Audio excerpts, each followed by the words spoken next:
So nga, andam ta sa pagpaminaw sa pulong sa ato ang buhi na Diyos. So, kailangan pa, akong ginahangyo ang atong pastor, Pastor James, to give to us the Word of God. Let us give the Word of God a round of applause, please. Amen. Thank you for that. Wow. Check. What a wonderful song, no? Souls are dying. We must win them at any cost. That's why mga kaigsunan, this year's theme sa ato ang simbahan is be involved that all the world may know Jesus the Savior. If we truly wanted that souls will be saved, then be involved. Mahimo kang kabahin sa simbahan. Be part of the church. And by the grace of God, you will be part of the solution sa problema nga daghan pa kaayo nga mga kalag nga nagakamatay paingunay sa impyerno. Mga pinangga nga mga kaigsunan, your Bibles with me please in the book of Colossians chapter 1.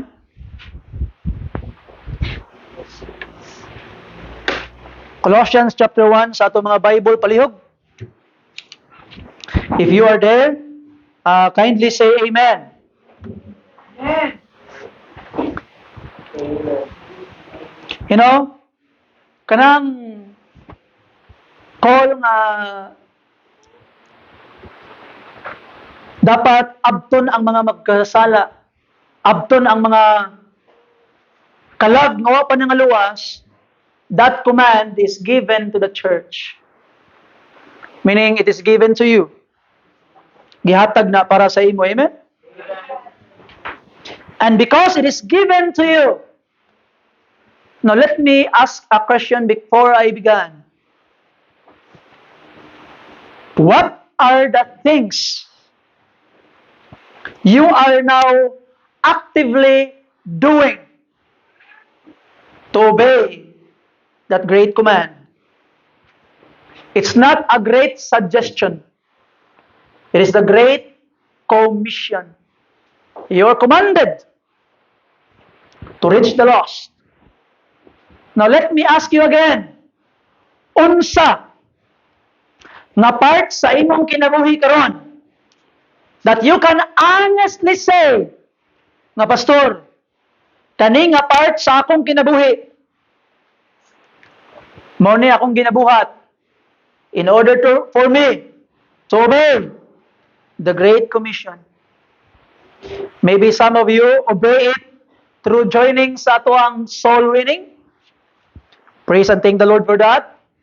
Maybe some of you obey it through joining our Children's Hope Ministries. And we praise the Lord for that. And maybe some of you young people are thinking, I will obey sa Great Commission by going in the full-time ministry. Mag-open na biya ang Bible College karong June. Basing naay gusto mo join sa ato ang Bible College. Tingnan lang ko ninyo. Ang church ang bahala sa inyong need dito sa Bible College. No? Maybe some of you will say, Pastor, akong ingnon ng Ginoo, here am I, send me. Or maybe some of you cannot go, cannot join the CHM because of your work, but God bless you financially, that you can support our missionaries. Maybe you can be a good part of our faith promise giving. Or maybe you could say, Pastor, unsa kay need sa atong mga missionary, and basing na ako'y matabang sa ilaha. Higalaygson, you can be part of this Great Commission. And gihagita mo na dili pwede nga mahimo lang tang nag-attend sa simbahan. Let's be the church. Do not just attend church, be the church. And by the grace of God, there will be souls saved. Pinagi kay gigamit ka sa atong Ginoo. Colossians chapter 1 verse 18, palihog manindog tanan, mga kaigsunan, since it is given to the church, I would like to talk about the church and its head. Karon nga takna sa buntagon mga pinangga nga mga kaigsunan. And ato makita nga it is also our Father's month. I will also talk to fathers, and not only fathers but men. Mga men karon nga takna sa buntagon. Colossians chapter 1 verse 18, follow me with your eyes. The Bible says, "And he is the head of the body, the church, who is the beginning, the firstborn from the dead, that in all things he might have the preeminence." Let's pray. Father God, thank you, Ginoo, sa imong panalangin nga imong gihatag kanamo, Lord, that we are able to be here this morning alang sa pagsimba kanimo. I pray that you give wisdom sa imong alagad karon, Ginoo, nga ma-challenge ang imong mga anak tungod sa imong pulong amahan. Lord, I recognize that the greatest hindrance para mababagan, Ginoo, ang pagwali sa imong pulong, I recognize na ang pinakadakong babag ug dakong kapandulan, Ginoong Dios, para masabtan sa imong mga anak ang imong pulong is me, the preacher. Lord, I just want to promote Christ. I just want Christ to be loved by these people. I just want Jesus to be the most popular in the eyes of these people. Lord, please, in spite of me, let these people be blessed. Cover me, Lord, because I will be the hindrance. Give me wisdom, Ginoong Diyos, because I know nothing but Christ. Give me power, Lord, because I am powerless. Let the power of the Spirit na mahimong mudala sa pulong nimo karon, Ginoong Diyos. Karon balangdaan amahan, I ask you to touch the hearts of these people. In Jesus' name, amen. Palihog manglingkod tag tanan. Christ, the only head of the church. And that is the title of the message nga atong paghisgutan karon nga takna sa kabuntagon. Beloved brethren, today we gather around one of the most glorious truths in Scripture. Jesus Christ is the head of the church. Daghan og title ang atong Ginoo, mga kaigsunan. He is the Son of God, He is the Savior, the Redeemer, the King of Kings, the Lord of Lords. Yet Colossians 1:18, the Holy Spirit places another title beside this glorious name. He is the head of the body, the church.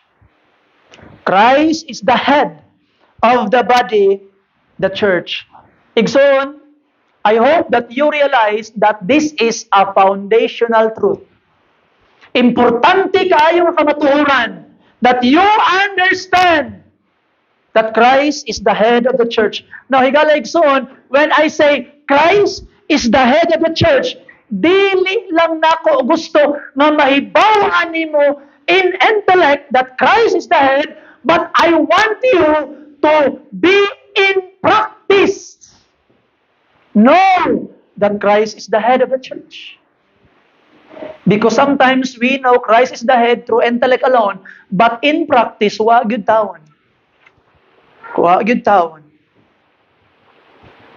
If Christ is truly the head of the church, then He must be obeyed. He must be honored. He must be followed. He must have, according to our text, have all the preeminence. Siya ang labaw. Siya ang sikat. You see? I hope mga pinangga nga mga kaigsunan, when you go out to this church, you will not be talking about the preacher. You will be talking about Christ. Talking about Christ. No?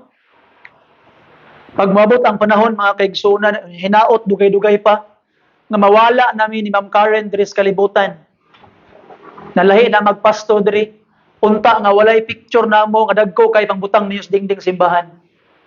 Why? Because we want all the preeminence to be Christ.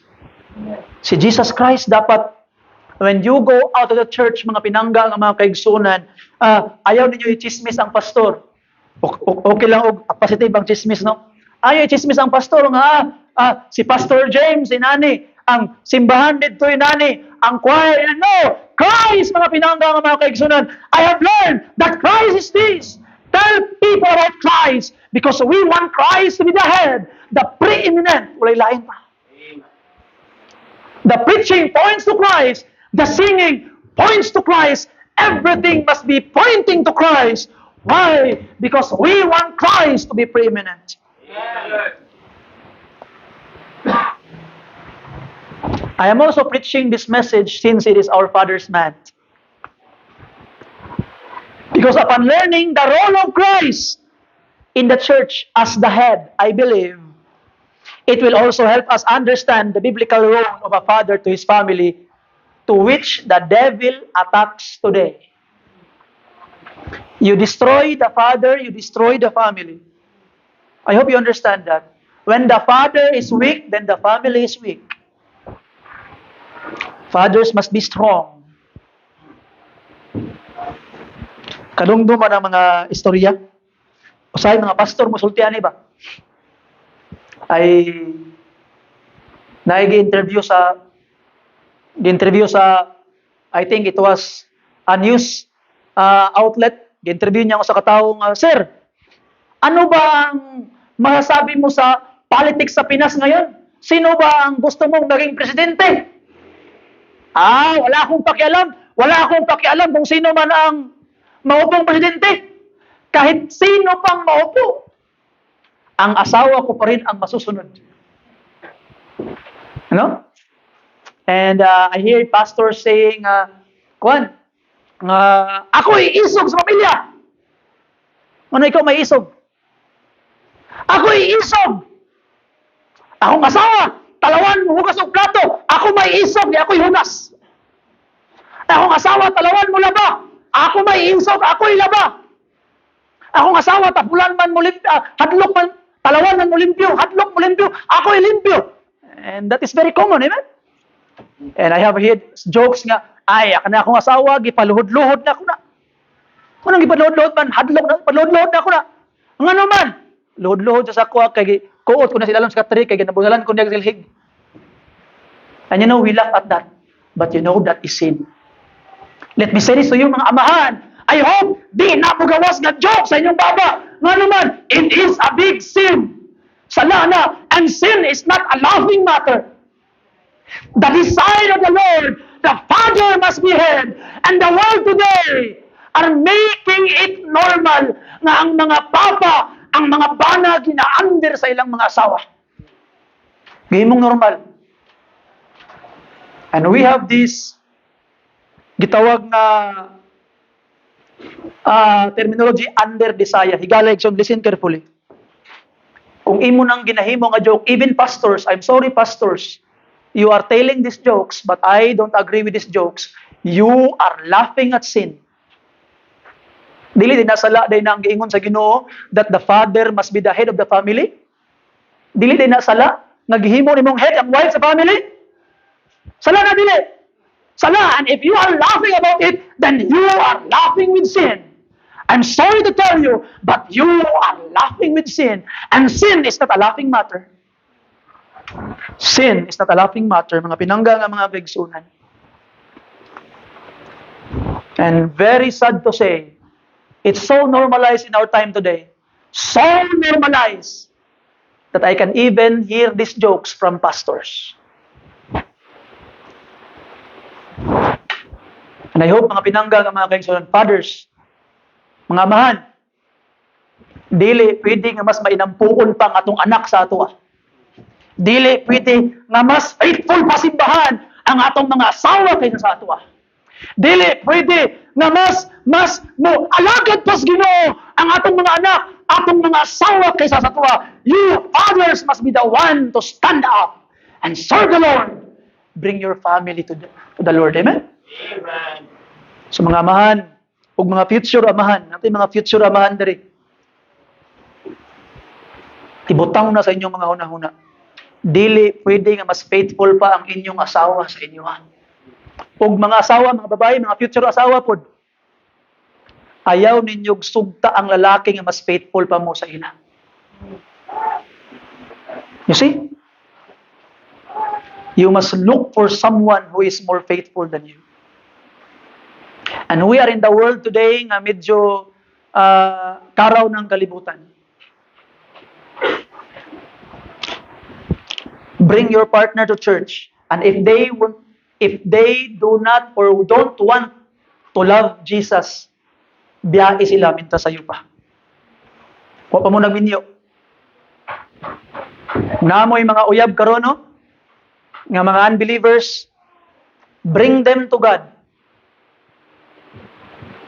Di sa kumuingon og bulagan ninyo. Kay maybe they will be saved and they can be more faithful than you. I have seen a lot of times nga ang ilang gidala nga rato sa simbahan mas nahimo pang faithful sa ila. But I have also seen a lot of times nga unfaithful ang ilang mga uyab, ang ending sila pod ni biya sa simbahan. Mao na akong tambag sa imo ha, bring them to church. And if they will not love Jesus, then leave them now. Karon pa lang daan. Amen? Amen. Kusgang amen? Amen. Bulagi na if they will not love Jesus. I hope you understand that. Sa mga pinangga ka mga kaigsunan, I hope dili nato inormalize kani asawa mo matuman. You know, there are a lot of families nga mas bright pag ang asawa. Nakag pamilya. Sa amo gani nga when it comes to practical things, mas bright pag akong asawa sa ako mas when it comes to practical things. Siguro kung when it comes to writing, answer, Bible, mathematics, science, I am smarter than my wife, I could say. Pero pag abot sa practical things in life, she is better.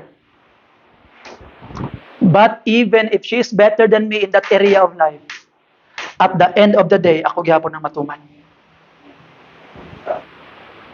Nganuman, kay kung ang asawa na ay matuman mga kaigsunan, bisan pag mas bright pa ka, unsaon man ang gwapo kay nga plano kung wala ang panalangin sa Ginoo. Even you have the smartest mind in the world, and you can understand psychology, planning, you can understand business. You are so smart that you must be obeyed. Pero dili design sa Ginoo, wala gyapon blessing sa Ginoo. Tingala ka, wala man, okay man. But at a certain point, it will collapse. It is not founded in the design of God. Tanawa ang Tower of Babel. They designed it. Nitaa sila. Dako na kaayo ilang naagi. But since it was not designed by God, sooner or later, it collapsed. And ang imong pamilya karon, if it is not designed by God, listen carefully, bisan pag unsa pa nimo ka bright asawa, sooner or later, it will collapse.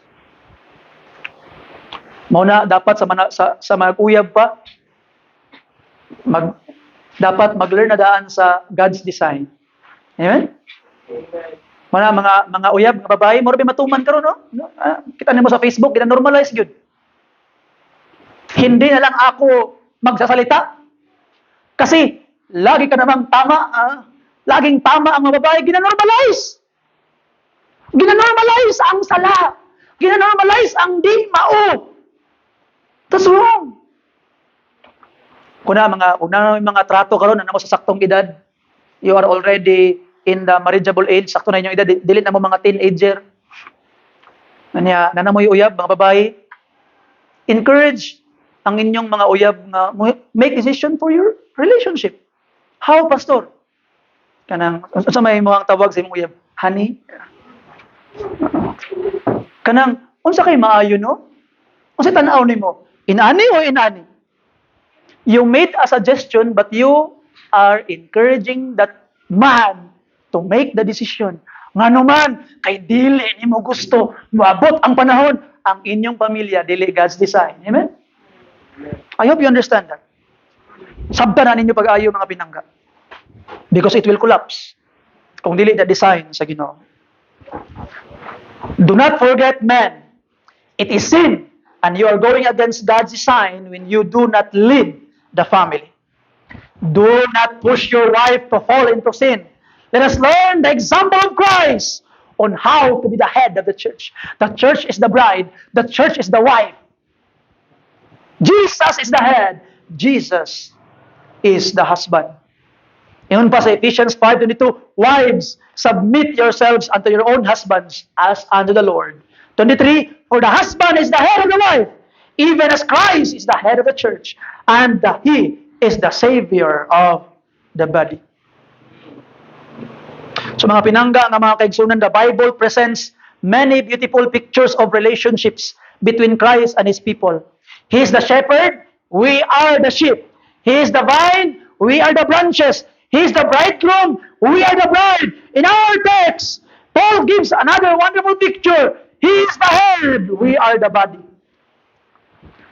The head is the highest part of the body. The head governs the body. The head directs the body. The head supplies the body. If the body separates from the head, the body dies.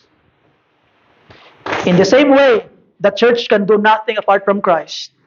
Every blessing we enjoy comes from Him. Every victory we experience comes from Him. Every spiritual life we possess comes from Him.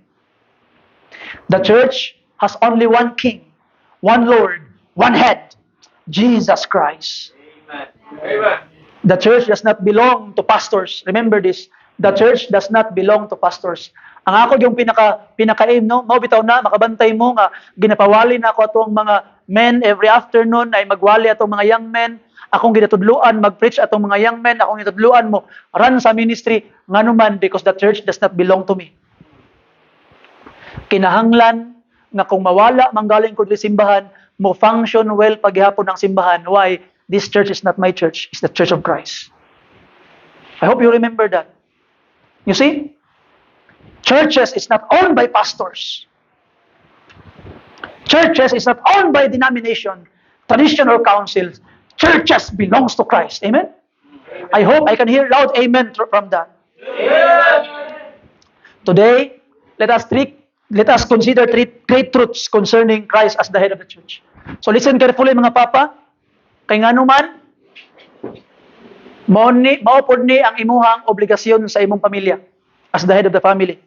Because the metaphor used by Christ to explain the church and his relationship with the church is through father and wife, man and woman. So mga papa, listen carefully, kay nganuman, inaani ang imuhang role sa iyong pamilya. Mga young men, nga mga ulitaw pa, listen carefully because you will be like this. Mga mama o mga young ladies, listen carefully because this is what you look from a man. Number one, mga pinangga nga mga kaigsunan, Christ rules His church. Christ rules His church. In the family, at least, the final decision is the husband. Inani mga kaigsunan. I will try to help you understand this kay. Inani usay itong problema, even in the church. Sa simbahan natay plano, sa pamilya natay plano. Atong unahon ang pamilya. Sa pamilya na plano ang pamilya. Dili pasabot nga ikaw ang bana, ikaw ra magplano tanan. You also ask kung unsa pud ang makasulti sa imong anak ug imong asawa. You see? Wa gyud ay dautan. The Bible's not only said nga wives, submit yourself to your husband, the Bible also command, submit yourself one to another. So let's be balanced. The church is not woman-hating church. It's woman-honoring church. Now, inani. Pag maghimo og desisyon, involved dapat ang asawa ug ang bana and as much as possible apil ang mga anak. Involved tanan. Usahay lahi ang desisyon ni mama, usahay lahi ang desisyon ni papa. But God's design, ang final nga istorya, papa gyud. Ikaw gyud mo desisyon. Ayaw ingna imong asawa nga ikaw ni bahala dia. Ayaw ingna. The first time nga niingon ang bana nga ikaw na'y bahala, gipagawas si Adam ug si Eve sa garden. And you don't want that to happen in your family. Okay? So you decide. You made a decision. And listen carefully, paminaw pag ayaw kay importante kay ni. Pag nahimo na ang desisyon, if the decision is already made, the wife, the husband, the children must all give their full support to the decision. Ikaw asawa, bisan pag wa gyud ka kaangay sa tinuod lang, bisan pag wa gyud ka kaangay sa desisyon sa imong bana, whether you like it or not, you must give your full support to the decision. Ayaw i-bypass nga ikaw na nooy mahimong kontrabida. Ay bypass. You see?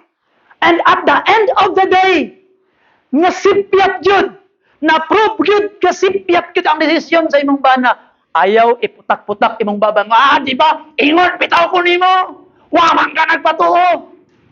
The next time, your husband will keep quiet and he will not make decision again. Ayaw yun. So muna ang mahitabo. After the decision is made, husband, you are the ruler. The final word is yours. Pero asawa, pag nahimo ng desisyon, unsa man ang outcome, your full support must be to that decision. Amen ba? You know, gamay lang kayo na nga akong gisulti, but it can save your marriage. I hope you understand that. And the same with the church. Usahay ang inyong pastor, ang last man good word is the pastor. Usahay inyong pastor, mali decision. Usahay si Piat. Pero og nahimo na ang desisyon sa pastor, niingon na nga mao niya tong buhaton, I hope every member must give their full support to that decision. Amen. Anay ina, tanawa ra gud. Awas pastor, gapataka ra gyud. Tanawa ra gud nang hitabo, tanawa ra gud, wag ayo mali gyud. Ayaw gyud. That's wrong. Ngano man, if you don't want curse from God, because when you question the decision that are made by the body, you are actually questioning the decision that made by Christ. Kaya sometimes mali atong hunahuna karon. Pero wata kabalo na day meaning. Na day pasabot. Na day rason. Because we pastors, before we make decisions, we kneel down and pray and pray and pray and pray and pray and pray. Kung sa inyong tanaw karon, murag di pamao, but listen carefully, sa among perspective, it is an answer to our prayers. I hope you understand that. So ato makita mga kaigsunan, the Bible says, Matthew 28:18, all power is given unto me in heaven and on earth. Remember this, all authority is in the hands of Christ. Kings ruled by His permission. Government exists by His permission. Nation rise and fall under His control. The Philippine government is in chaos, turmoil in our time today. But we believers, remember that we are ruled by Christ. Kabalo mo? I will say it sa live TV at na po sa Facebook, pero ang mga pastor mag-aapil-apil sa politicians, so may mga buot ng mga pastor. You see? We are commanded by God to pray whosoever will sit down in the government. I have my personal nga mga choices kung kinsa akong presidente, kinsa akong senador, but I am not influencing my people kung kinsa akong gusto. Because I am under the higher authority, the authority of Christ. Kay si bisan kinsa pa nang naglingkod din ha. Ingon pa ang Bible ay elsewhere in Proverbs or in Psalms, it is in the hands of God who will sit as a king. And if you will question Bongbong Marcos today, kaysa ang nakadaog, listen carefully, you actually question the decision of God. Kay kung maayo ang atong presidente, it is a grace from God. Ang dautan tong presidente, it is judgment from God. Anywhere, tama, perminti ang Ginoo, amen? So mga Christians, Baptist diri sa Singaw, remember this, you have your own preferences. You have your own, kinsa man ang imuhang gusto may presidente. Pero ayaw kalimot that we are under the highest authority, the authority of Christ. Kato nga mga senador, kato nga mga presidente, they need your prayers, not your criticism. Right. I hope you understand that, amen?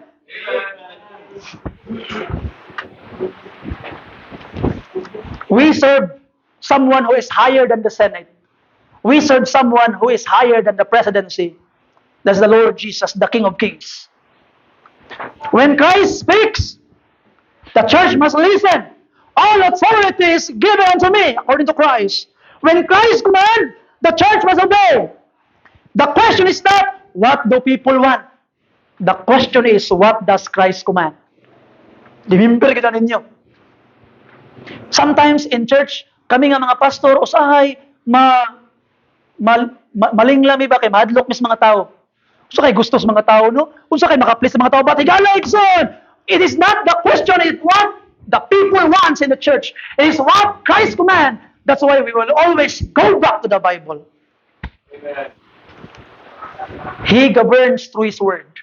Christ governs through His Word. Many churches today are governed by tradition, governed by popular opinion, governed by culture, governed by anything else. But a church must be governed by Scriptures. John 10:27, my sheep hear my voice, and I know them, and they follow me. The Bible says. The church does not need new revelation. The church does not need modern philosophies. The church needs the Word of God. Church is healthy when the Bible is supreme. Amen? Amen. A church becomes weak when human opinion replaces Scripture. The moment the church leaves the authority of Scripture, she begins drifting from Christ. And because Christ rules, Christ deserves absolute preeminence. Unsaon sa itong text? That in all things, some things, all things, He might have the preeminence. Notice the word all things. Not some things, not most things, but all things. Christ must have preeminence in our preaching, in our singing, in our giving, in our ministries, in our homes, in our lives. Many people want a Savior, but they don't want a Lord. Many people want a Savior, but they don't want a Lord. And remember this, Jesus is the Lord and Savior. You see? Talking about family, many women wants a servant, not a husband. Kung gusto kang sulugoon, then look for a weak man to marry with. If you want a leader, look for a strong man to marry. You see? So ato makita mga pinangga nga mga kaigsunan. Christ is both. He is not only Lord, He is not only Savior, He is both. Lord and Savior. Si pasabot ana pastor, in other words, sa simple nga pamagi, daghang mga tao na gusto lang maluwas pero di gusto motuman sa sugo sa Ginoo. That's a big problem mga pinangga. He is the ruler, He is the head. The true church gladly bows before His authority. So karon, as I close point number 1, ask yourself, does Christ rules my decision? Does Christ rule my family? Does Christ rule my ministry? Does Christ rule my heart? A church that exalts Christ will never lose its purpose. So exalt si Christ, mga pinangga, amen? So unsa ang pagkahit sa sa pagkahit ni Christ? He is the ruler. Atong i-boil down sa conclusion ang tanang application sa atong family. Unya na, atong tingbuntanan, parita maglibog. Number 2, mga pinangga nga mga kaigsunan, di lang kay Christ is the ruler as a head, He is also, Christ loves and cares for His church. Christ loves and cares for His church. Ang 25 ganit sa Ephesians chapter 5, Christ also loved the church and gave Himself for it. If the first point shows Christ's authority, the second shows Christ's affection. The head of the church is not a tyrant. He is a loving Savior. Usahay no? Sige tag-ingon nga, wives, submit yourselves to your husbands. Kulatado, pirminting mga asawa, piting luya. Pero mga bana, kabalo ka, mas bugat di ang sugo sa inyo ha. Love the wife, even as how Christ loved the church. And Christ showed His love for the church by giving His life for the church. Now mga lalaki, pilian ninyo ang nahimahimong asawa nga andam ninyong pakamatyan. Kay mo na giingon sa Bible, higugmaon ni imong asawa nga andam nimo, ihatag ang imong kinabuhi para niya, sama kang Kristo nga gihatag niya ang iyang kinabuhi para sa simbahan. Mas bugat, di ba? Kung ato lang balansihon, di man kulatado ang mga babae. Kung atong balansihon, tama-tama ra gyud. Let us read the Bible fairly. So ato makita mga pinangga nga mga kaigsuonan, Christ loved the church. The greatest proof of Christ's love is the cross. The church was not purchased by silver, by gold, but we are purchased by blood. Amen. By blood. Means suffering. Acts 20:28, we are purchased. He purchased us with His own blood. Every believer is a trophy of God's grace. Every saint was bought with a price. Every Christian is precious to Christ. Sayunan ka, pinalit ka. Pinalit ka, binayran ka. Dili ka kinitaan sa daplin. Gibayran ka, gipalit ka sa Ginoo, gituyo niya. Nga maiya ka. Amen? Akong ginabalik-balik, walay si bisan kinsa nga naay katungod nga moingon sa imo nga wa kay pulos, nganuman you are bought with a price. And we say amen to that. Amen. And to prove His love toward us, He continually intercede for His people. Kabalo ka until karon, gaampo si Jesus Christ para sa imo. Hebrews 7:25. Hebrews 7:25. The Bible says, He ever liveth to make intercession for them. Think about that. Right now, Christ is praying for His church. When we fail, He intercedes. When we struggle, He intercedes. When we are discouraged, He intercedes. Peter denied 3 times. Yet Jesus said, I have prayed for you. Peter fell, but he did not utterly perish. Why? Because Christ was praying for him. Believer, your security rests not in your own strength, but it rests in the intercession of Christ. Muna makalahutay kang kay si Kristo gaampo para sa imo. And because Christ loved the church, di lang kay kana, He nourishes and cherishes His church. Now husbands, it is your job to nourish and to cherish your wives. Kabalo ka, no? Ako rin ginaingon sa una. Usahay ang mga babae, pag maminyo, malusyang, tama? Pag ang babae, pag maminyo, malusyang. Pero nga nung katong dalaga pa, gwapa kayo. Kaya ang iyang provider, ang iyang papa. Kaya ang gatiman sa iya, ang iyang papa. Maunang pitinyang kapaha. You found your woman very beautiful. Giatiman sa iyang mamag papa. Pag abot sa imo na lusyang, giunsa nimo pagatiman. You know, kabalo ka, ang pagwapa sa imong asawa, paggaminyo nimo, imo ng obligasyon. You see? Dapat dili malusyang ang imong asawa kung ikaw na nagatiman. Pangit paminawon. Mga lalaki, pangit paminawon. Tanawa paminawa pa kayo. Pangit kay paminawon. Katong dalaga pa, katong di pa kamo, piti niyang gwapahan, hindi nakagusto ko sa iya. Pero katong kamo na, siyang? Hindi sa man yung pagatiman. You see? And the Bible says, Christ, as the head, the husband, cherishes and nourishes the church. Verse 29 in Ephesians chapter 5, please. Ephesians chapter 5, so verse 29, if you're there, say amen. The Bible says, for no man ever yet hated his own flesh, but nourisheth and cherisheth it, even as the Lord what? The church. Christ supplies every need. He provides grace for every trial, strength for every burden, comfort for every sorrow, wisdom for every decision.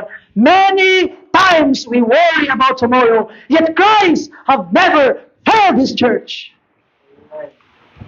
For 2,000 years, empires has fallen, kings have died, nations have disappeared, but church still stands. Nagpadayon ang simbahan. Nga naman, kaya ang nagapanalipod sa simbahan, si Jesus Christ. The head protects his body and provides for his body, mga kaigsunan. Nothing touches his people without passing through his loving hands.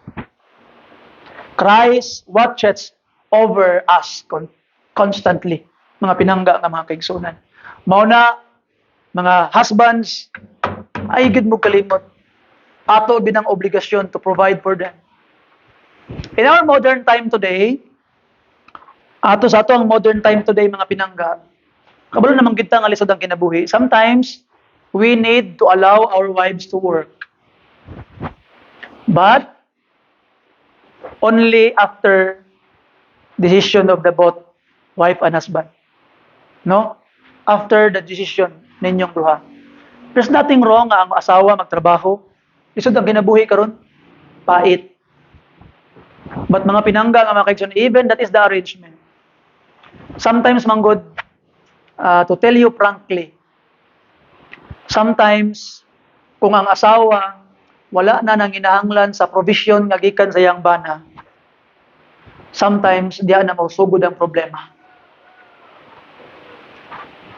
So may pulos nimo, kung nang hinahanglan nimo.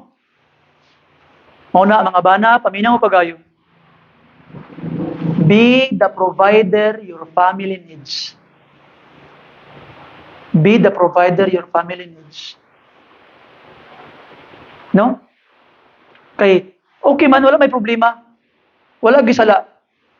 Pero daghan kay temptasyon. Kung inana ang arrangement. I hope you understand. I hope di ka malain sa ako. Gusto lang ako nga may mong biblical ang pamilya. Amen? Hilo naman mo ang mag-amen. Suko mo sa kuha, no? Payon ako, suko mo sa kuha. Amen sila. Suko nila kuha. Bitaw. And number 4, mga kaigsunan, under point number 2, He will never abandon His church. Mga bana, never abandon your family. Magkinaon sa man.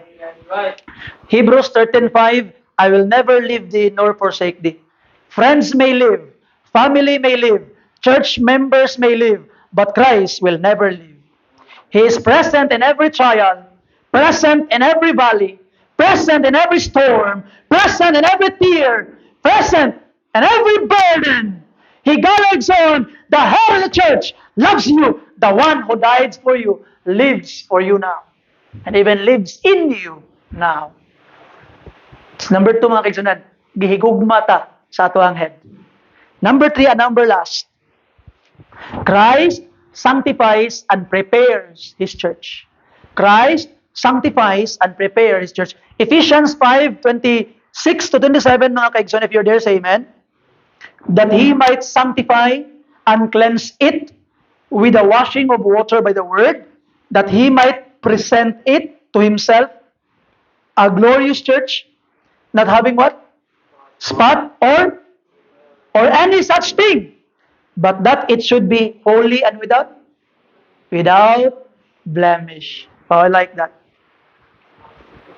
Christ did not save us merely to keep us out from hell. He saved us to make us holy. Amen? Amen. So, Christ as the sanctifier of the church, as the head, He cleanses people through the Word. The Word of God has a power to cleanse us. John 17:17, sanctify them through thy word. Thy word is truth, the Bible says. Every sermon, every Bible study, every scripture memorized, everything nga imong nadungog karon mga kaigsunan, it is designed to sanctify you. The more we submit to the scripture, the more we become like Christ.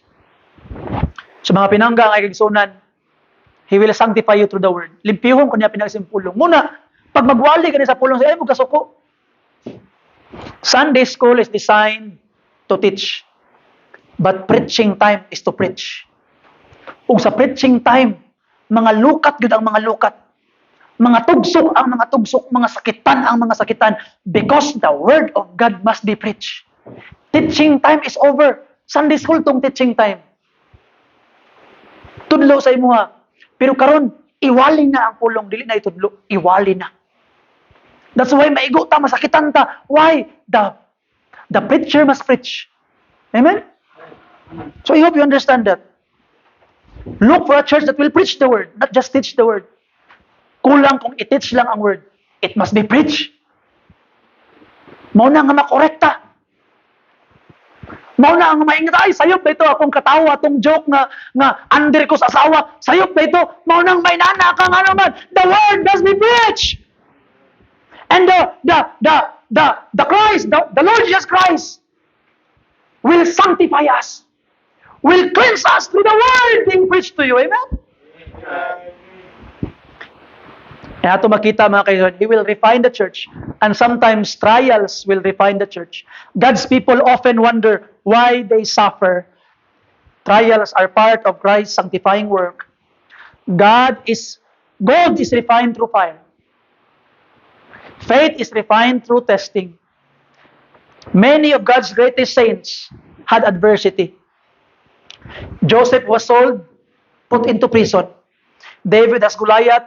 David has wilderness. David has Saul. Paul has thorn in the flesh. Those difficulties mold those people into how strong they are. So if you want to be strong, then you must be molded by trials. And the harder the trial, the shinier you are after it. Because He is preparing a glorious church. So ang gusto gani? That He might present it to Himself a glorious church, the Bible says. One day, the sanctifying process will be complete. One day, the sanctifying process will cease. Mahuman na. No more sin, no more sorrow, no more temptation, no more failure, no more death. The church will stand before Christ, perfected forever. And listen carefully. Unsa ang gisugdan ni Christ karon iyang humanon? Christ always finish His work. Philippians chapter 1 verse 6, being confident of this very thing, that He which began a good work in you will perform it until the day of Jesus Christ. Christ never abandons unfinished projects. He finishes what He starts.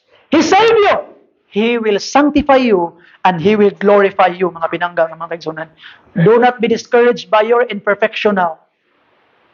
Christ is still working. Christ is still working. Di pa ka perfect karon, pero one day ma-perfect ra ka. Makatuo ba mo nga one day ako mahimong perfect? Lisod tuuhan, no? Lisod tuuhan nga inyong pastor, one day mahimong perfect. Pero yun ang Bible, one day mahimo ra kong perfect. Ikaw pod, lisod pod tuuhan nga mahimo kang perfect one day. Kay daghan sa ato mga laybakira, mga Kristohanon nga saputon, mga Kristohanon nga ulitan, mga Kristohanon nga dali ra maluya, mga Kristohanon nga palaaway, mga Kristohanon nga maritis, mga Kristohanon nga mga di masabtang batasan. Pero one day ma-perfect ra ka. Kay ngano, wa pa nahuman ang trabaho ni Christ sa imo. And as we close, conclusion na gyud, amen? Conclusion. And I hope you enjoy these points, amen? Amen. Naka-learn ka. Now, conclusion mga pinangga. What does Christ do as the head of the church? Ako lang i-review. Number 1, He rules His church. He possesses all authority. He governs through His word. He deserves preeminence. Number 2, He loves and cares for His church. He died for her. He intercedes for her. He nourishes and cherishes her, the church. Number 3, He sanctifies and prepares His church. He cleanses her through the word. He refines through trials. He prepares His glorious bride. Gusto gid nimo no ang imong bride perfect, no? Imong bride nindot. It's your job to protect the bride. Now karon mga kaigsunan, as I promised, application to the fathers. Christ is the ruler of the church. Fathers, men, you are the ruler of the family. Just as Christ guides the church, a father should guide his family according to God's word. So mga papa, dala ang inyong pamilya ilan sa Ginoo. Bring your family to church. Teach them biblical principle. Make decision based on scripture, not merely feelings. Pag uli ninyong balay, unyang hapon, tingbalik simba, muingon imong anak, murag, kapoy naman balik. No! We go back to church! Ingon imong asawa, kamo nalay balik. No! You go back to church! You are the father, the head of the family. You bring your family to God. You rule. At least you rule your family and bring them to God. Ug mga batanon, mga lalaki karon paminaw pa gayo. Unsa o nimo pagdala simbahan sa imong pamilya pagbuts panahon kung ikaw mismo di gani ka makabalik og Sunday afternoon, di gani ka maka-join og Wednesday prayer meeting, higalig soon you will become a weak leader.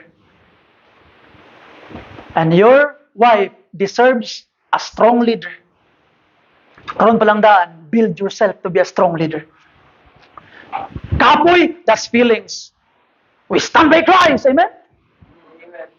A father must love and sacrifice for his family, just like Christ gave himself for the church. The leadership of Christ is not selfish, it is sacrificial.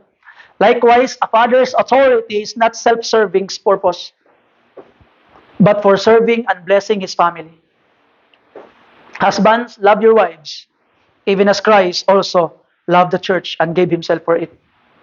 Put your family's needs before your own comfort. Spend time with your wife and children. Be patient, compassionate, forgiving. Show your family that love is demonstrated through sacrifice. The greatest gift a father can give to his family is not wealth, but a Christ-like love. Kabalo ka, no? Kani akong wali karon, mga papa, aminaw mo pag-ayo. Kani akong wali karon, sunod adlaw, malimtan na ni sa inyong mga young people. Tinuod lang, malimtan na ni nila. Pero ang dili nila malimtan, ang example sa usa ka papa. Di nila malimtan. Hangtod mga tiguwang na sila, moingon sila, kaniadto si papa. Kaniadto si mama. Higala igsoon, may sermon sa pag-unsa pa ni ka isog. Sa pag-unsa pa ni ka sininggita, malimtan ra ni. But your example will never be forgotten. So choose. Choose. Number 3 and number last, a father must help his family grow in holiness. Christ sanctifies and prepares his church. Dapat ang papa sama kang Joshua sa Joshua 24:15, as for me and my house, we will serve the Lord. So, pray. No, kabalo ka, no? Kana bitong mag-forward sa simbahan.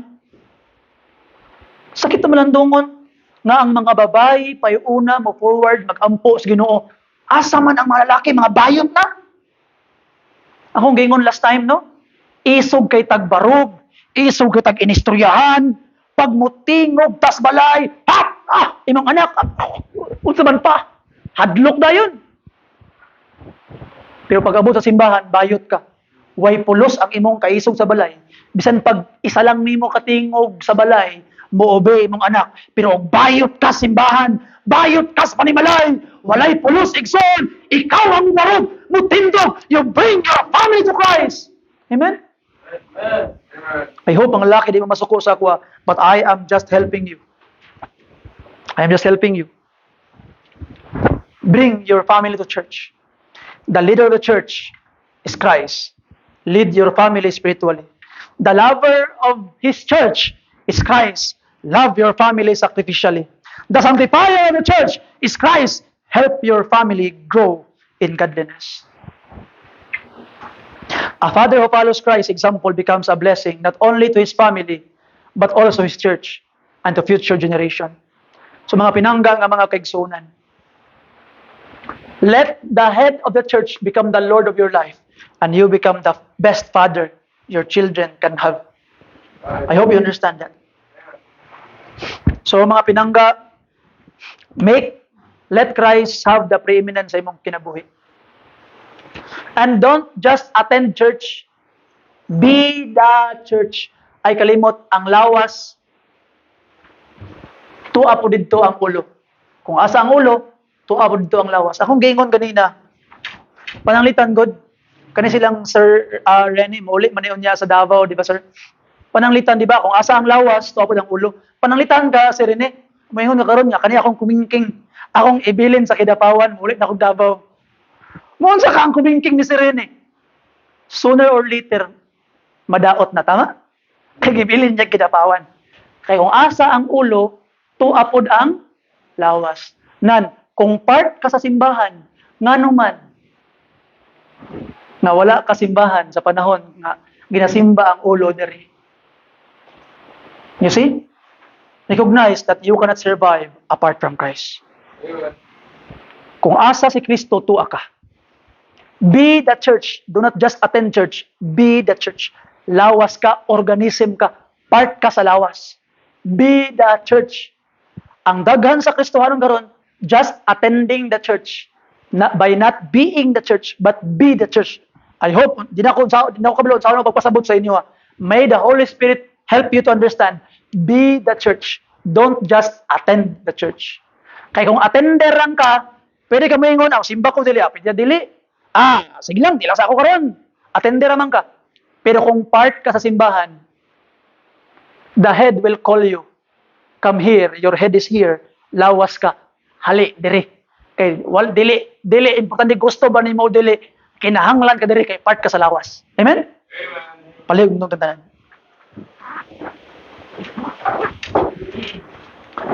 Let's pray. Father God, thank you Ginoo sa imong kaayo, datag ka namo Lord. I pray that you bless. Empower the church Ginong Dios. Panalangin mi og lig-on mi Ginoo. Tagay mig panalangin og kalig-on sa mga kinabuhi. Use this sermon Lord to nourish our souls. Pasahilo ami sa mga sala in Jesus name. Amen. Let us have an invitation mga kaigsunan. What song, Brother Lawrence? Just as you are, you come to Jesus now.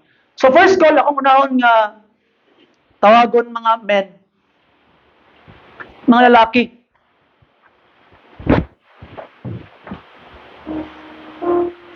Be a man. If minyo nakakaroon, be a man for your family. Mga young men, starting karon, learn to be a real man. Be the man your father, your mother, your wife will deserve. Be a man your children will deserve in the future. Karon pa lang daan, develop it. Na naka-example, no? Christ as the head. You will become like Christ one day. So mga lalaki, as we sing verse 1, para ni sa imo ha. I invite you to come forward. Mga lalaki, kinahanglan sa simbahan ang mga isog ng mga lalaki, dili mga bayot ng mga lalaki. We need you to be a man. Stand. At least begin in your homes. Yung mga anak, yung pamilya. Bring them to church. Admonish him the Lord. I call you. As we sing verse 1. Brother Lawrence, please. Verse 1. I invite you men to come forward. You come. Mga lalaki. Ikaw ang mo tulod sa iyong pamilya doon sa Ginoo. I invite you to come. Be strong.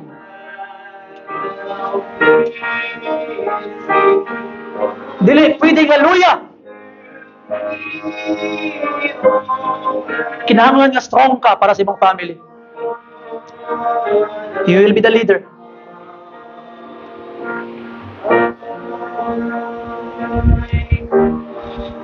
Girls, ladies, they cannot do their job if you will not function well. Because men and women were not created to go against each other. Men and women are created to support, cherish each other. Ladies, pray that you will function well. Para ni sa imo, I call you now. As we sing verse 2, para sa imo, you come.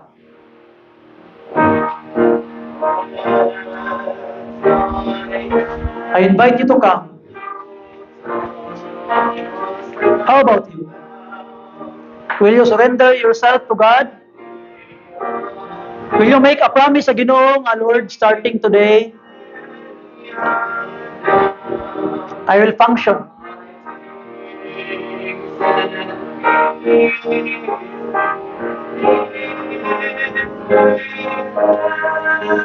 Maybe na mo yung mga anak that their marriage are falling apart. It's your time to pray for them. Maybe nabalaka mo sa inyong mga anak in the future, pray for them. As we sing last verse, para ni sa imo ha, igsoon. Para ni sa imo ha. Para ni sa imo ha. Anything you wanted to bring to God, you kneel down and talk to God. Isumbong sa Ginoo tanan. Last verse, please. Para ni sa imo ha.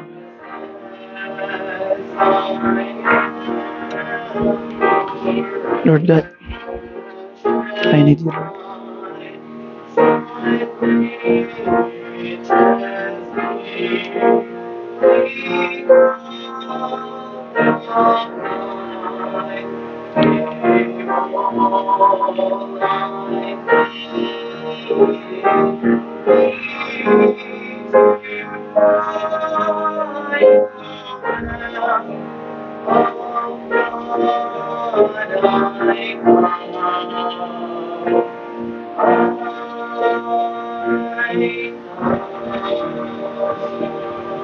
May I request Brother Lawrence to please come and lead us one song, 2 verses lang, I Surrender All. And after this song, ako ngayon si Brother Fairlo to please close us in prayer. Brother Lawrence, please. Let us all stand up, please, and let us sing last song for the Lord, and let us close by way of prayer. Amen. 308 sa inyong mga hymnas. Palihok, 308. Let's sing, I surrender all. Let's sing verse 1 and verse